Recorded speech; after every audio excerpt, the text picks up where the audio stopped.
Tonight at the deadly tornado yesterday in Adair County. We'll check out the damage left behind, and at 9:15 we'll break down just what goes into rating the scale of those tornadoes. We start tonight at 9 with confirmation now from Iowa Department of Public Safety that 4 people were killed in Tuesday's tornado in Greenfield. At least 35 others were hurt there around Adair County.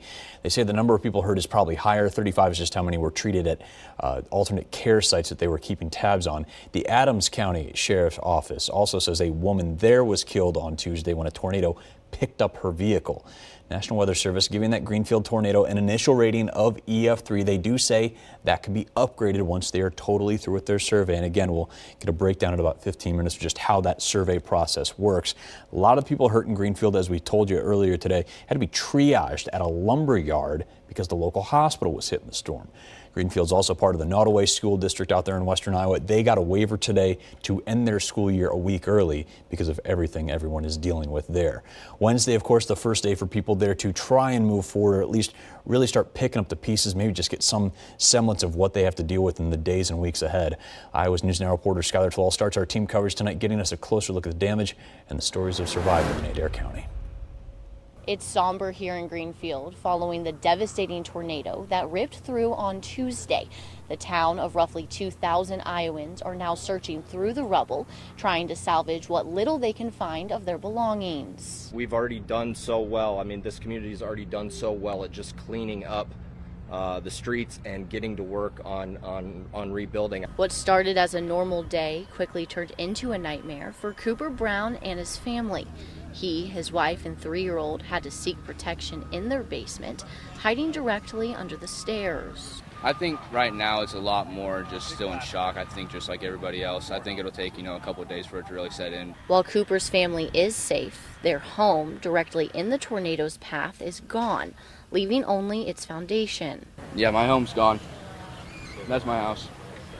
So if you can see the set of golf clubs sitting on the porch in the foundation of the basement, that's my house right there. Searching through the rubble, Brown says his golf clubs are the only thing he can find. And have you been able to salvage anything from the home? My golf clubs. That's about it. There's really not a whole lot left there. Like everything that is around my house is not my stuff. While the whole Greenfield community is still processing, Brown says he's just thankful his family is safe, and the next step is to rebuild. In Greenfield, Skylar Tallal reporting.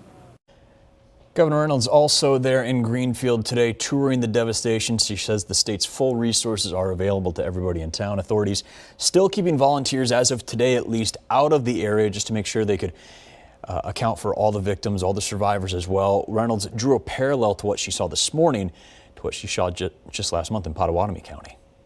It's just gut-wrenching. I mean, I was just in Minden, as I said, 3.5 weeks ago, and that was horrific. And I think there's even more debris and just more more impacted here. So it is just horrific. It's hard to describe.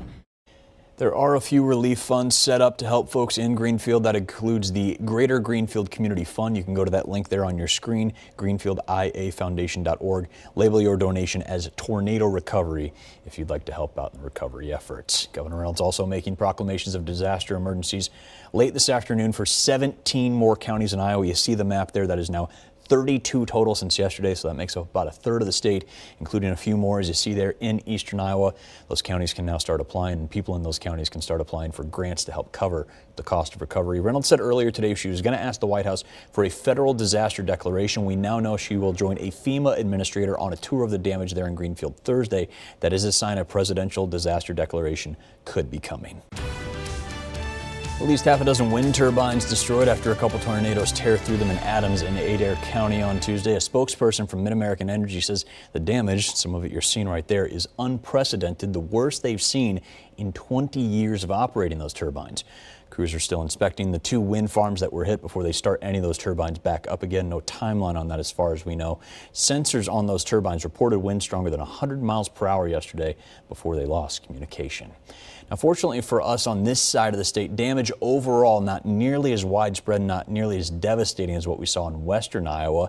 Let's look here south of Highway 30. This is around Tipton today. You see some of those trees that were taken down there in Cedar County. Now, Loudon is 20 minutes northeast of there. We know they had 80-mile-per-hour winds reported. Certainly seen some damage that had some tough winds there in Tipton as well. Further north, you go up to Jones County now.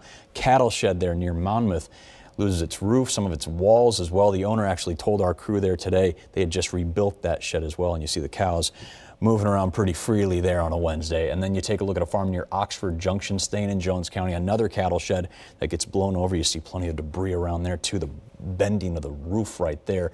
More evidence of just how strong those winds were, even as they move through across the entire state and getting into our side of the state. Good news, though, across the board in eastern Iowa, no reports yesterday of any injuries. Now, the tornado that hit Greenfield over in Adair County that we've talked about a lot, that as of right now is rated EF3. That's the initial evaluation. Crews are still surveying those, so the rating could change. That takes days, maybe getting into a week or two before you get a final one. The rating process is really involved. A lot of talk about that initial ruling too online tonight. So Weather First meteorologist Garrett Hyde is going to break down the whole process in tonight's Weather IQ segment. Yeah, and the rating a tornado gets is entirely based on what's called the enhanced Fujita scale. Now, this is based solely on damage which is from there we were able to get the estimated wind speeds. Now, this process was chosen because there are not particularly enough wind sensors in any given area where tornadoes happen to form. So, say a tornado does happen to occur in a field and manages to hit nothing, it'll likely get rated on the lower side of things regardless of any measured wind speeds or how initially big it was. Now, damage assessments are just a part of the storm survey. Survey teams go to these disaster sites and work with their local emergency crews to determine what areas they need to prioritize. Determining the magnitude of the tornado is done once the worst of that damage is identified and then assigned a damage indicator, which is what you're seeing here.